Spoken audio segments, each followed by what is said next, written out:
పెదకూరుపాడు నియోజకవర్గం మా తెలుగుదేశం పార్టీ కార్యాలయాన్ని కోసూరు పట్టణంలో వాళ్ళు వైసీపీ మోకలు ధ్వంసం చేసి వీటిని పందిరిని కాల్చడం జరిగిందండి. ఆ విజువల్స్ మీరు ఇందాక చూశారు.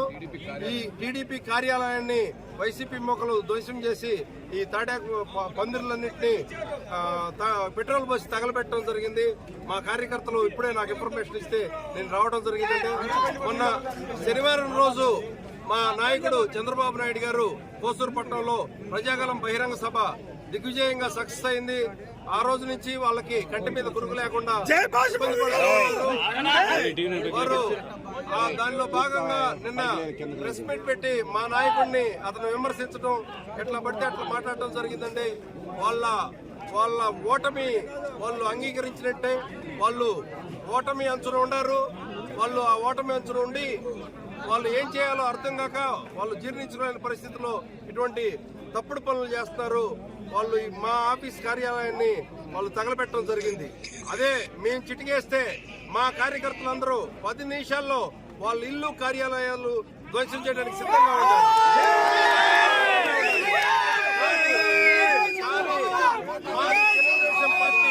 క్రమశిక్షణ కలిగిన పార్టీ, మా తెలుగుదేశం నాయకుడు క్రమశిక్షణ కలిగిన నాయకుడు, మా పార్టీ తెలుగుదేశం పార్టీ క్రమశిక్షణ కలిగిన పార్టీ.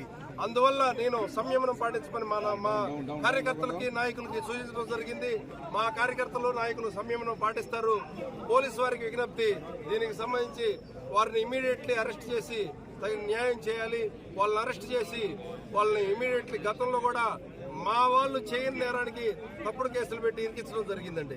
ఇప్పుడు వారు తప్పు చేశారు. మరి పోలీస్ డిపార్ట్మెంట్ ఎట్లా రెస్పాండ్ అవుతారో ఎందుకు చూడాలి. ఇప్పుడు అర్ధరాత్రి అయింది. రేపు ఉదయాన్నే ఎట్టి పరిస్థితుల్లో మేము కంప్లైంట్ ఇస్తాము. వాళ్ళు ఎవరెవరు చేశారో ఏందో కూడా చెప్తాము. మీరు ఆ తగలబడిన ప్లేస్ కూడా మీరు ఒకసారి చూడండి. ఇటువంటి పరిస్థితులు పెదకూరుపాడు నియోజకవర్గంలో కానీ కోసూరు పట్టణంలో కానీ ఇటువంటి ఘటనలు ఎప్పుడూ జరగలేదు. ప్రశాంతంగా ఉన్న కోసూరు పట్టణాన్ని, పెదకూరుపాడు నియోజకవర్గాన్ని గందరగోళంలో పడేస్తున్నారు వైసీపీ వారు. ఇటువంటి రాజకీయాలు, ఏదో రాజకీయాలు కరెక్ట్ కాదు. మీరు తప్పుడు మార్గాలు ఎంచుకోవద్దండి. తప్పుడు మార్గాలు ఎంచుకుంటే మేము తప్పు ఎంచుకోవాల్సి వచ్చింది. కబడ్దార్, జాగ్రత్త. మీరు చేయగలిగింది ఇదే. ఇంతకన్నా ఏమైనా చేస్తారా? మేము తలుచుకుంటే ఏం చేయగలవో తెలుసా? మీకు ఏం చేయగలవో తెలుసా? జాగ్రత్తగా ఉండు. ఇంకోసారి ఇటువంటి తప్పుడు పనులు రిపీట్ అయితే మాత్రం సహించేది లేదు, ఊరుకునేది లేదు.